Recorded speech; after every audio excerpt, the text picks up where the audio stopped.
Hello and welcome to the Left Wing Back podcast with me, Kevin Regan. In this first ever series, we bring you a show called My Time in the Geansaí. Here we look at the careers of many well-known former footballers and hurlers who soldiered with Carlow, but also taking in some of their fondest memories from the club game, as well as deep personal stories. My first ever guest on the podcast is a man who enjoyed Leinster success with his club. He captained the Carlow footballers. He's a funeral undertaker by day, and by night his bar and yard has played host to some of the most memorable nights after Carlow matches. It gives me great pleasure to welcome Mark Carpenter on the show. I do hope you'll enjoy. Mark, some great times, I suppose, both with the county and with the club. The fondest memories you have, I suppose, are probably the Leinster success with the Blues, I would take it. Yeah, so I suppose the age we're at and to win something that big for a small club, probably as regards success-wise, is probably the biggest thing we had done. And it was a great togetherness from a group of players all at the one age. So it was really all friends, really enjoyable. Really good times and really close sort of group of players, and within the club, small numbers, and really enjoyable now for the short time we had it. Of course, when you're that age, I think it's going to be like that all the time, but it's not always the case in small clubs. We had our 4 or 5 years at the top, and then took a sort of drastic decline over the next 4 or 5 years. But it was definitely the few years we were there was brilliant. Yeah, so that was an interesting Leinster run as well. Bearing in mind the Blues were an intermediate club in '96. I think he beat MLR in '97 and then come up and won 3 seniors. So the run that led to the final against Nafina wasn't the most pleasant of runs either. I recall a 7-point deficit against Dicksboro of Kilkenny in the first round of Leinster. Is that right? That's right, yeah. In what I can only describe as probably the worst weather ever played a football match in, gale force wind and waterlogged pitch, torrential rain, 7 points down at half time, playing against the breeze. I can actually remember how cold it was that day, that I actually had no interest in even playing football. It was just that bad. But I think Pag having a kick and freeze got us back into it that day, and I think we ended up getting out of it in the end. But it was really just a dogfight. If you fell on the ground, you just slid for 5 metres. There's no way the match should have even been played. But it was just a start. It's like one of the games. It was just the start of a little roll we started to get on. And you just got used to winning then at that level. But it definitely, Dicksboro made it hard for us.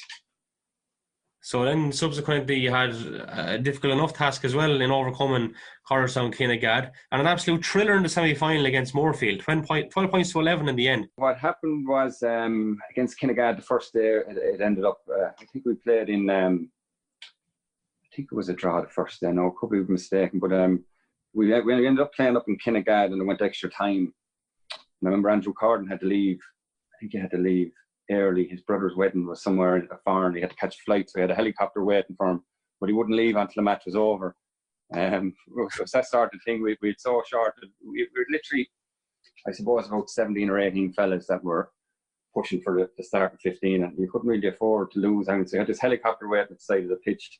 We got into extra time, got sent off in extra time, and subsequently missed the next 2 matches, which was our semi-final and the final, which was sort of, I think I got sent off 3 times in my career. First time was I missed the Leinster semi-final and final. The second time was against Dublin in the O'Byrne Cup, and we drew with them. I missed a replay. And the third time was the first match I got back after that. I got suspended again, but it doubled because I had been sent off and I missed the whole year. So I always take with me is 3 times I got sent off. They cost me more football, and the biggest games I could have played in. It was a good lesson to learn.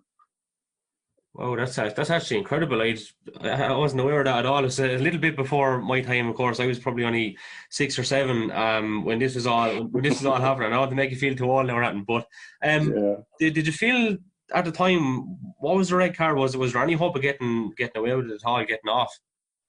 No, it was a little bit of, like the ball was in play, it's a little bit of argy-bargy, and I sort of hit a fella a bit of a dunt, and we're going for the ball, and he drew out and hit me, and the umpire called, the referee said he got sent off. The umpire called in and said that I had initiated it, so I got sent off as well. And at that stage, like we weren't going to get it overturned, so I ended up missing the two biggest games for the club. Well, two of the three biggest games of the club, because luckily enough I was back to the All-Ireland semi-final.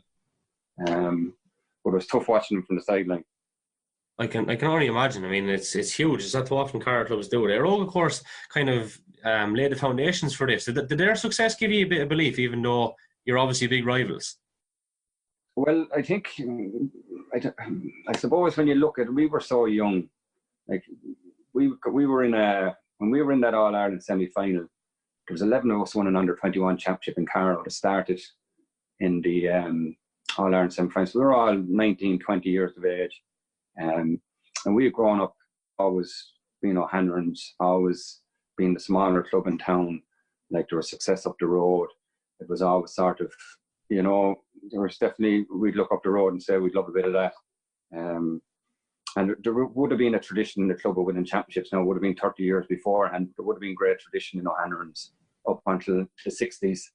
And that had always, I suppose, drive on youngsters and listening to, I suppose, the tradition in the club. And there was always that thing is, we had a goal in mind when we were younger, and that was to win the championship and beat Rogue. Rogue were 5-time Leinster champions, so like possibly it could have been pie in the sky, but we got lucky enough. We had a really good team. We won 2 minors and 3 under-21s, which just one bunch of players. We got a really good manager in, who was able to mould sort of a young group to do what he wanted us to do with no questions asked. And we managed just to, once we beat Rogue the first time, we sort of felt we could have, we had them, we could beat them at our leisure at that stage. And I know they're big. I know when we bet them the first time, they really want to come back and beat us the second day, the second county final. But definitely the rivalry from us, probably not from Rogue as much, but from our side, there was a big goal there to win the county championship. Right, so Mick Dempsey's obviously the man involved at this stage who you're kind of referring to. I'm just going back briefly to the success. I mean, beating Na Fianna, that Na Fianna team had serious players. Sherlock, Desi Farrell, Kieran McGeaney. That was incredible. And then, of course, to go on and play against Nemo, you must have been so relieved to actually get back on the field to play. I know it ended in defeat subsequently, but to play against the likes of Colin Corkery and these lads, like, that's a massive stage to be playing on, and you came so close as well. Well, we possibly kicked it away. We often look back at that now, and there's a couple of mistakes we possibly made. But we were very lucky. Colin Carpenter was the difference there. Andrew Cardin was marking him. I don't think he scored from play. But I remember at one stage, there was a free over under the stand in Clonmel, 45 yards out on the end line. He kicked it over with his right. And then about 5 minutes later, opposite side, 45 metres out on the sideline, kicked it over with his left. I think he kicked 7 or 8 frees over that day. Like, he was just outstanding. But that was really the difference. Yeah, an incredible player. But Andrew Cardin, equally, Lord rest him, was an incredible player. Talk to me about him. I mean, he's lauded as possibly one of the best fullbacks that Carlow ever had, and was taken so young. Yeah, well, the thing about Andrew has a year older than us, but he might as well have been in his mid-20s or late 20s. He was so mature for his age. I suppose when you're 19, 20, you're sort of social life, and you're not as concentrated on football. You are when you're in the field, but maybe you have outside influences. But Andrew was completely football orientated. All he would ask is how he could get better at what he did. He had all the attributes. He was tall, strong, fast. Like, he was outstanding. Now, when he was 20 years of age, he was getting called up to Leinster panels. Like, I would have classed him probably in top 3 or 4 fullbacks in his early 20s in the country. He was just outstanding. He was outstanding, and just a great mentality.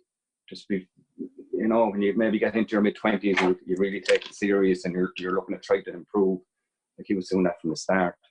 And I've never really seen anyone get the better of him in training or in matches. He was just that good.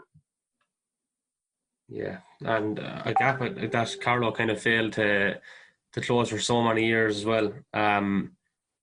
Like, I suppose, from your own point of view then, just moving on from that with the county and stuff like that, there was a kind of a strange transition when you won Leinster in that I think only a couple of you guys went back. There was a bit of an issue with Pat Rowe. I kind of thought there was about what story was there. With Pat Rowe, I can't remember an issue with Pat. There was something about a letter going out anyway, and I think yourself and one other player was the only two that were kind of let back before a championship game, and I think there was some sort of big mix-up, and a few of the Blues lads didn't end up playing championship for a little while. Yeah, no, a few of the Blues lads would be, they wouldn't have been big into playing county. They were more interested in the club. Now I can't recall a big falling out there over a letter. To be honest with you, Kevin. But I know Pat would be very stubborn and strong in the way he'd take things, so I could understand how it might happen. Yeah, he left a great legacy in Carlow as well, of course, and another fond memory of yours must have been winning the World Cup. Yeah, it was great. I suppose when you look at it now, with all the colleges and everything when they were in it, it sort of demeans a bit. But at the time, it was a massive thing for us to do. It was I suppose you have Division 1 teams in it. We bet Dublin on our way to win it, and Laois. So it was great to win, and there was a bit of an old buzz going around. Carlow sort of, during a lot of my time, would go from a great buzz when a new manager come in. Then the second year there'd be a fall off, and by the third year it'd be gone stale. And I often wondered why that was, or why. But looking back on it, I look at it every year. You'd have the same 6 or 7 lads would be there all the time, and then might be a few people that leave, but there'd always be 6 or 7 fellas starting their first championship every year, and the continuality of it was never there for to be built on. Or and I look at it now when there seems to be Carlow there for 4 or 5 years, the same sort of backroom team as best you can, and it's just the players are still there. You can build on year what's going on. Wait for the 10 or 12 years there, you'd have a really good year, then you'd lose 3 or 4 starters, and then you'd be down the next year, you might lose 6 or 7, and it was always playing catch up. What kind of kept you there the whole time? What was your motivation for staying? And I know obviously it comes with determination and stubbornness and stuff like that, but why do you think that lads were maybe dropping off when you were staying? What was the story? Were they getting disheartened, or what was it? I'd say a bit of it, yeah. It's hard, I suppose if you go to the championship, you get bet by 20 pints and everyone is downbeat on it, and it's hard to motivate yourself then to train 2 or 3 nights during the week at that stage in November. It was a long year back then. You'd finish off your club football in August, September. You'd be back in with the county the end of September. You have your first games. The league at that stage was played before Christmas. So yeah, if there's a bit of negativity there at all, or lads weren't getting on the team, they were gone, and different bits and bobs like that. On a personal level, I just like going out and play. It was always nice to test yourself against the best players when you got to play against them. So it was more of a personal challenge on that level. And sure, you're always trying to improve. And what else? So what else would you be doing? It was great to be out and with people your same age, kicking around the ball, enjoying yourself, having a couple of drinks in the social aspect of it. So it never dawned on me until I suppose until I got married and had kids, and you have different responsibilities, and then it becomes a time constraint. But I enjoyed every minute of it now, I have to say. And kicking the winner against Offaly in 05, is that possibly your favourite moment? It would have been, yeah, because it was a great performance by everybody. We weren't really expected to go into that game to win it, and just everything clicked on the day. It was a big crowd. It was a lovely day, and it was nice to get a win. We were 5 pints up, or 4 pints up with a couple of minutes left, and we gave away a goal and a couple of pints. And luckily enough, we just managed to get the last kick at the end. But all them defeats that you go through, and the hardship, maybe you might have a bad year and things weren't going right. The one time it would go right, and you'd get that win. There's a great buzz around it, and it was the same there a couple of years ago, and they were going well. Got to the Leinster semi-final. There's great appetite for people to support the team when things go right. And luckily enough, they seem to have it stabilised up there, and hopefully now when this virus gets sorted, to be able to kick on again. Yeah, there were great times 2 years ago, and I was going to ask you about this. I mean, you turned your backyard there, the pub, basically into Carlow's version of Electric Picnic. We had some great weeks in it. Like, there were great times. Yeah, well, it sort of without us knowing. I think the first match they played, um, everyone ended up back at the bar. There wasn't a particularly big crowd, but you couldn't move in the bar. There was a good crowd in the lounge. And then the second match, I think it could have been, was it the Kildare game? It just ended up, there was maybe a couple of hundred people out in the street drinking. Just it ended up, everyone ended up coming back here. And we got thinking about then, we just said, you know what, we'll stick it out the back if the weather is good. And it just sort of took off from there. But they were really enjoyable nights, to be honest with you. You know, they were great. Yeah, for the hurlers and the footballers. The hurlers were back after winning the McDonagh Cup as well. So, yeah, it was a good time and everybody seemed to enjoy it. It was a great buzz going, even against Tyrone, even though they were beaten. Everyone's really proud of what we're after doing. Linking in with that then, do you think if, like, the likes of yourself and Simon Ray at that time, Carberry, these guys were very good going back during the noughties, like, if you guys were available under Carlow, and I know lads don't like talking about themselves, but it seemed we were crying out for forwards like yourselves, and you came kind of a decade too late almost, like, you know, or too soon, I should say. Yeah, actually, it's hard to know because every footballer's in their own time. Like, football is different now than it was even 5 years ago. The different tactics and kick-out strategies and, like, lads dropping behind the ball. So, listen, it's hard to know. It's hard to know, really. But, yeah, there's a couple of lads there now would definitely would give a boost to what's there. But at the end of the day, what's there is there, and they're doing a good job. So we're happy enough just to wish them the best and encourage them.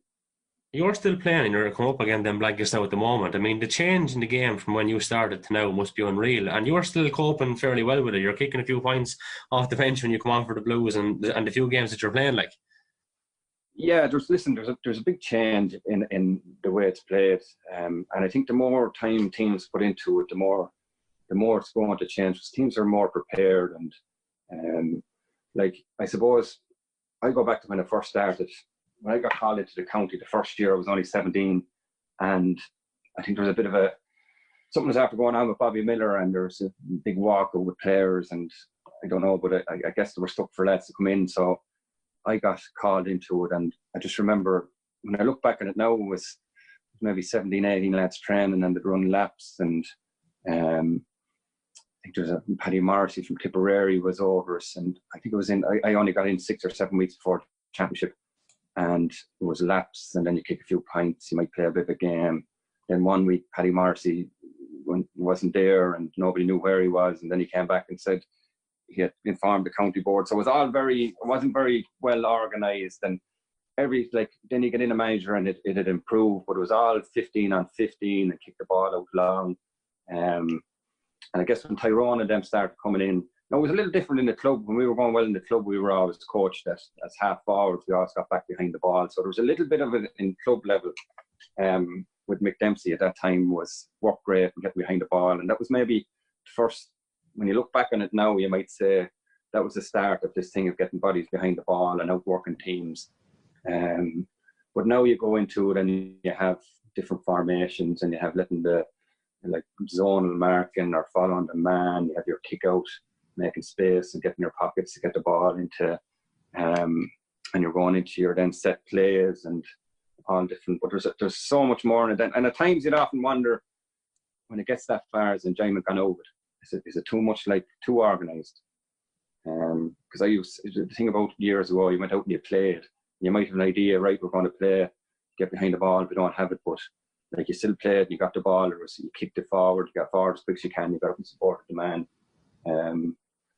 But I don't know, now it's sometimes you feel like there's a little bit of enjoyment has gone over. You have to hand pass and not kick it. It's about retention of the ball. And so yeah, there's a lot of changes on it. In terms of county stuff, you mentioned there you come on the scene when you're only 17 or 18. I don't want to shame you now with your age again, but that's obviously 96 or 97. That's a long time ago. Like 97, yeah, I think it was 97. Right, so you've seen a lot of managers come and go in your time, and on the podcast I would have been talking to Simon Ray and Paul Kelly about a couple of things that happened up and down. Obviously, Mixer Condon's departure came up on it once or twice. But in terms of the best guys you kind of played under, Liam Hayes made you captain in 06. He seemed like a very interesting guy. I was talking to Paul Kelly about him, and you obviously got on well. You were his captain. Yeah, I had great time for Liam. I'd always thought he was a player's manager, so he was always looking out for us, always making sure things were right. I remember one of the first years he was there, some gear arrived in, and he just took it out, said, "Look at this, it's not appropriate," and he sent it all back. Just little things like that just made you feel at the time that playing for Carlow was something to be proud of, and it sort of built up the players a bit, and sort of tried to convince us that we could do more than what we were doing. And he got a good response the first year. And I think the second year he wasn't as good, but I think he was very busy. He had a couple of publications up in Dublin. Like he was a busy man, a successful man. But as a manager and as a person, I found him very, very likable, very easy to work with, and it was probably one of the better managers we had during the years. Who would have been the best then if it was to put you on the spot? Well, Mick Dempsey, because he was just a different. He got something out of us that I don't think anyone else would have got out of us, and he had a very good way of manipulating your thought into getting you to do stuff you might not do without it. You know, he had a very good way to motivate players different ways. He knew the fella to say, "Cheers, you're a great lad," and he knew the fella to bollock. Like he wasn't one size fits all. I just found him very good in that respect. And I think you can probably see that when he left O'Hanlon's, he went to Kilkenny and was involved with them for years. And you can definitely see an imprint on the Kilkenny senior hurlers that were successful that time. Just the way he had them playing, how hungry they were for the ball and for work. I just found him excellent now. Good stuff. And before I bring you on to the curveball, which is obviously to pick your best 15, in which you have to include yourself, I have to ask you one thing. So you've obviously got the pub there, and you're obviously Undertakers as well. So how did Mark Carpenter manage doing a funeral and then going out playing a big game maybe a few hours later? How do you not let that in on you? Because obviously it's a morbid enough game. Yeah, but sure, listen, I suppose when you're brought up in it, I know I was very lucky. My mother and people helping her out, all the staff were like very good to facilitate the effort that went in. There's plenty of times you might play a big championship game and you'd be running straight home, hop in the shower, throw on the suit and go straight back out to do a funeral. But like that's when you're a funeral director, that's just, you get used to it. Your time isn't your own sometimes, and I was lucky enough I was able to get some days to go play the matches. Would I be able to get them now? I wouldn't think so, but at the time I was lucky enough. My mother was looking after things, and the staff were helping out, so it was brilliant. And even psychologically, so you just look at it as a job the same as anything else. You get on with it and go play your football, no different to a plumber or a builder or anyone. It's a little bit different because there's a level of care that has to be done. There's a level of care definitely has to be there, and a level of trust that you're looking after somebody and a loved one on a very personal level. And like, again, I was lucky enough, my mother was heavily involved a lot of the time while I was playing. Coming near the end, it had become a bit of an issue as well. You get a phone call, you can't go training, stuff like that. But at the time when I was in my 20s, I was lucky enough there wasn't that much of a clash there, and if there was always a way out of it. But even apart from the clashes, Mark, I just find it really interesting that you're able to block out what you're looking at on a daily basis, which is not nice, let's be honest about it, and you're able to go play football and still deliver on the field of play. Well, I suppose people often look at my job and they say it's a very hard and demanding job, but I wouldn't look at that way. What I do is I find rewarding, because you're actually looking after people at a very delicate time, and people appreciate it, the job you do. People really appreciate when you look after somebody for them. And in that respect, I find it very rewarding. So I wouldn't look at it as switching on or switching off. It's sort of, you have a service to provide, and you want to do it more than any other service. You want to make sure it goes as easily and makes it a very difficult time as easy for people as you can. So like that's where I come at it for the actual grieving part of it. Like someone's grief is very personal to them, and like my job is just to try to make it easier. So as regards turning on or off, I didn't find it hard at the time. I'd never really came into my head to even think of it in that way, but I wouldn't consider it as just being a job. It's definitely anyone who's in the business would definitely look at it different than that. But I never had a problem with it, with going to play a match and then having work before or after. Yeah, that's interesting because like you've got to keep positive and keep the attitude right. So it's not an easy thing. Like, so I'd have to definitely compliment you on that one. I don't know if it's something I could do, because if you're surrounded maybe by kind of sadness and then you've got to pick yourself up and play football, I would probably find that difficult on a personal level. But sure, look, like everything, you developed it over time and understood it and just got on with it, I suppose. Yeah. No, listen, if quite possibly if there was a game that you really wanted to prepare hard for, like you might look to try, like if you were playing up in Cork Park or away in a championship match, you wouldn't be in a position to be in work before it. I can't really remember there being any big clash. I can often remember after matches having to go on to do a funeral, but I can't remember any time it impaired preparation or getting your head in the right space before a game. So yeah, I never found it a problem really. There's still more power to you on it, right? So I'll bring it on to something that probably has given you a headache the last few days when I've been tracking you down for this podcast, and that's to pick your best 15. It can be anyone. It can be a club, county, interprovincial, of course, which you played in 2008, I think, and maybe a couple of more occasions, and schools, the whole works. But you've got to put yourself on it. Lads absolutely hate that, but I love it. So come here, tell me, what's the story? Well, I went through it, and again, I found it hard who to put in, who not to put in.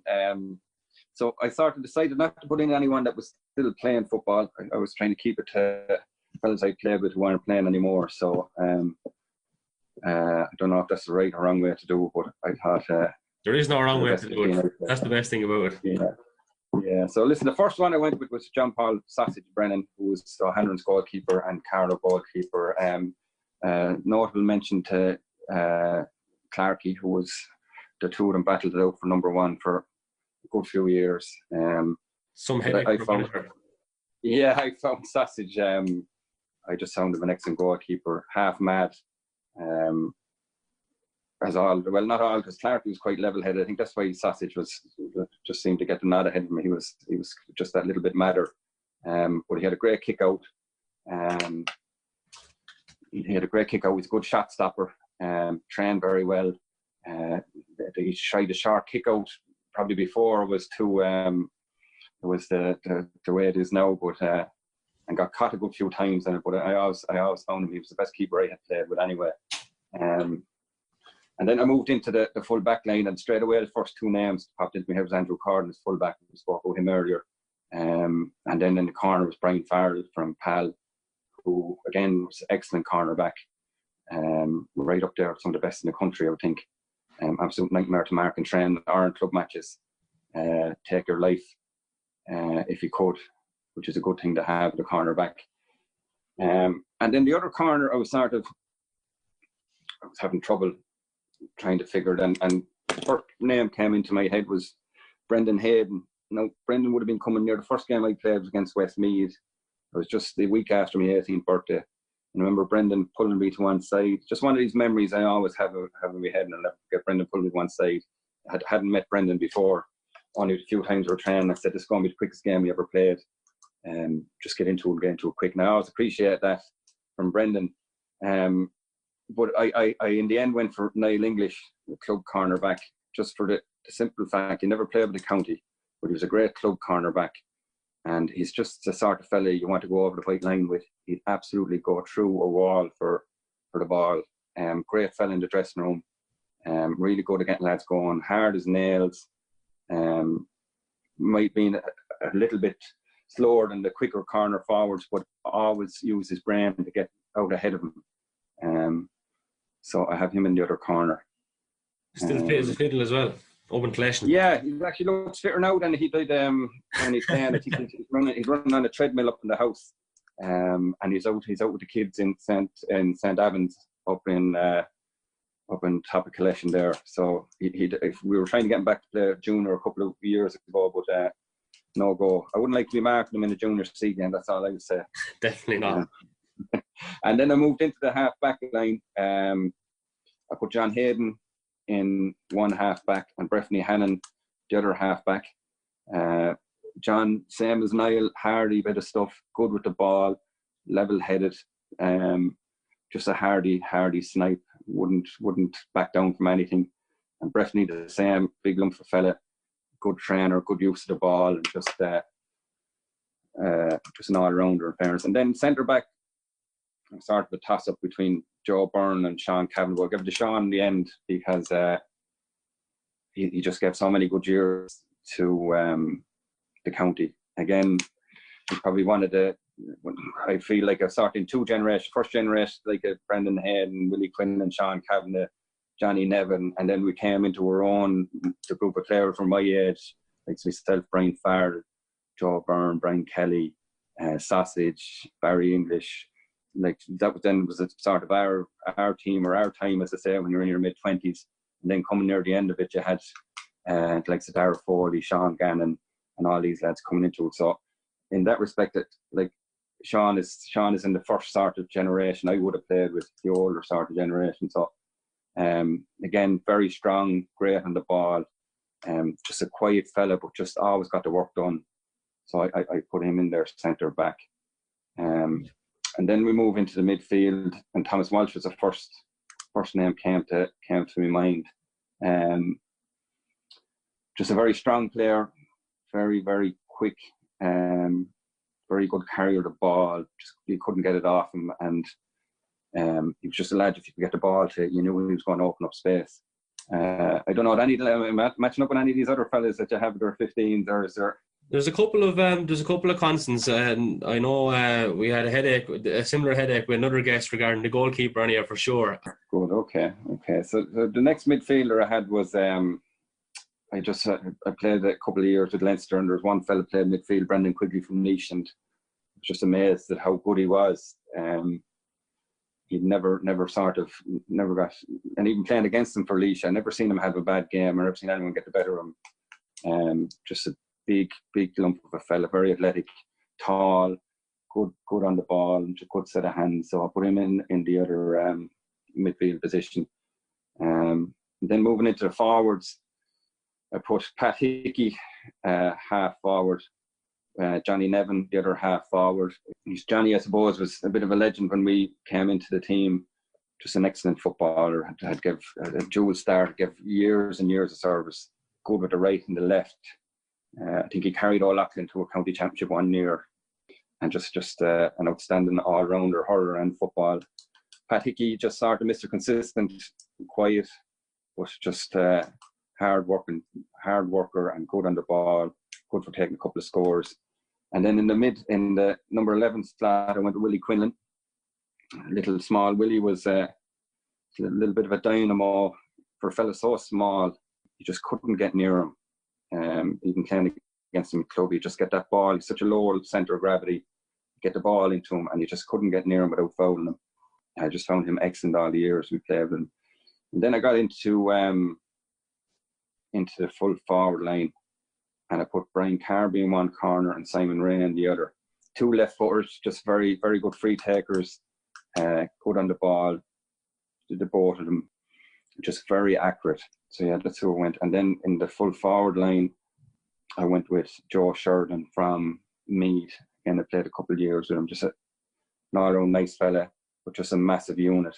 And now, Mark, we're going to have a fall out here now because you have to drop one of them.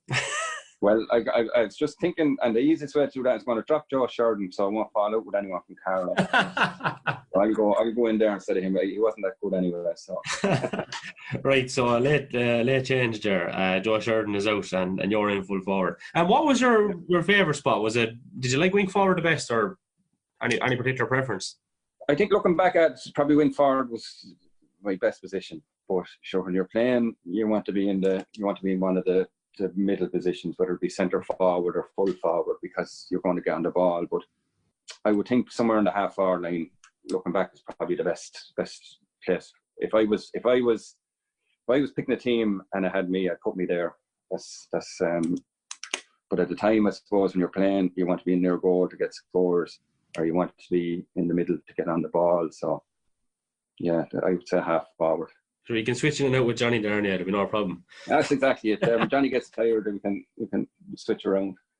Good stuff. Yeah, very, very good team. So we've John Brennan, Brian Farrell, Andrew Cardin, Niall English, John Hayden, Sean Kavanagh, Breffney Harron, Thomas Walsh and Brendan Quigley, Pat Hickey, Willie Quinlan, Johnny Nevin, Brian Carberry, yourself, and Simon Ray.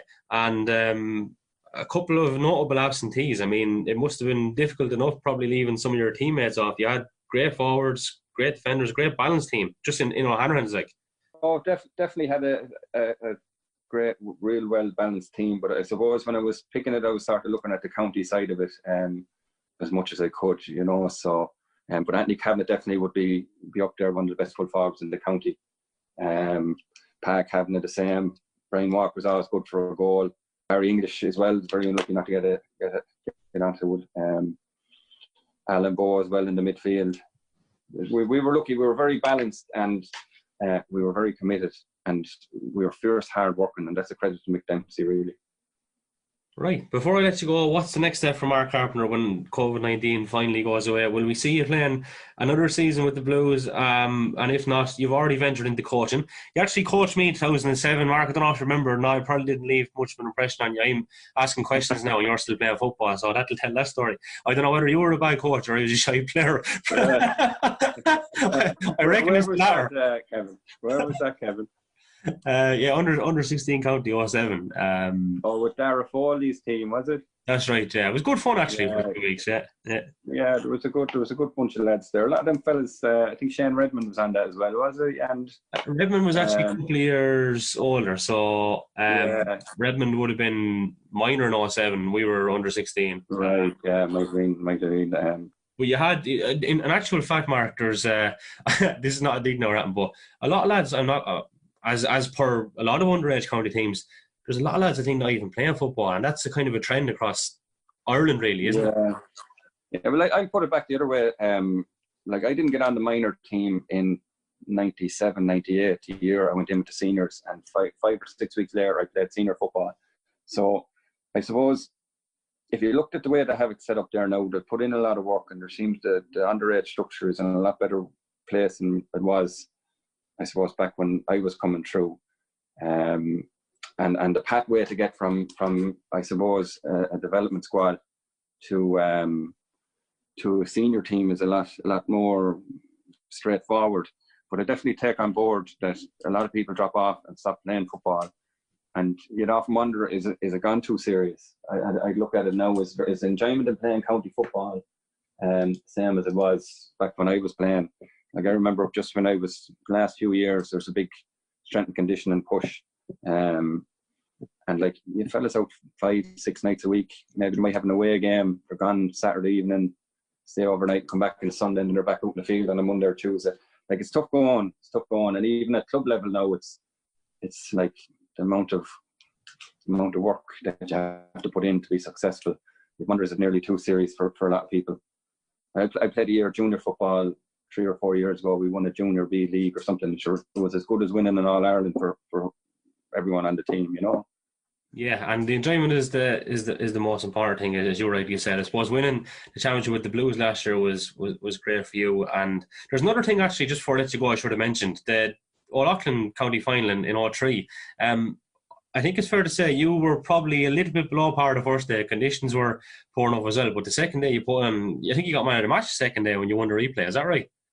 Could have. I think the first day was a 5 all or 4 all or 5 all, something really. But it was absolutely a terrible match. Now, when we should have lost that game, I think Sausage Brendan the goal caught 2 balls over the crossbar for a fella who's only around 5'6" or 7. He had a leap on him and he caught a couple of balls over. I think he could have kicked over a 45 as well. I'm not too sure, but we started. It was one of them finals. We went out and we didn't perform, and then you're sort of saying to yourself, we're after letting ourselves down here, and we need to correct it in the replay. And I think we won sort of. I can't really remember winning it, but I can't remember what margin. But I think once once we could correct our performance after the first day, we were confident we would win, but we were fierce lucky to get out of that county final. Yeah, and you had the man of the match award, which do you seem to have kind of forgotten about that, or have you? Are you trying to be modest here with me now, or what's going on? No, honestly, as I've said to you before, I started to stop going up between work and everything else. Your time sort of isn't, and you stop going up to matches as regular as you used to. But yeah, there'd be. I couldn't tell you now. Possibly did get man of the match, and I'm not sure. I couldn't. I can remember the two county finals against the Rogue a lot better because there was just big crowds and there was a big buzz, and there was a lot of pressure on us. We put it on ourselves, I suppose. But Lachlan one, I can't. I wouldn't have as clear a memory of. Rumour has it as well you left Cormac McCarthy out of your team because he hit you in the O5 final. Well, I blame the referee for that now. He had no control over it, you know. But yeah, we were unlucky in that year. That was the last year we made a big challenge for it. We won every game. That year, bar the county final by a pint. But yeah, that's the way it goes, because you don't realise that small clubs, you get a small little window where you might have a good team and you have to get as much as you can over. And in fairness, you have to give it to Lachlan in that respect. They squeeze out a few county finals wins from a small sort of club, similar to ourselves, I suppose. Yeah, so you have to sort of make hay when the sun shines, and we were lucky enough. We got 4 championships in 5 years in the Leinster. But then again, it could be another 20, 30 years before we see the legs of it again. Good stuff. Well, listen, you've a nice little resume going on there, and you have a lot of medals and a lot of awards, and you had great times in the jersey, I suppose, with the county, and hopefully some more to come with the club, says you. A pleasure to have you on the show, and thanks for joining us, all right? Thanks, Kevin. Fair play. Cheers. Thank you for listening. We have another great show lined up for you next Monday. Don't forget to subscribe to the podcast and check us out on social media. Until next time, take care.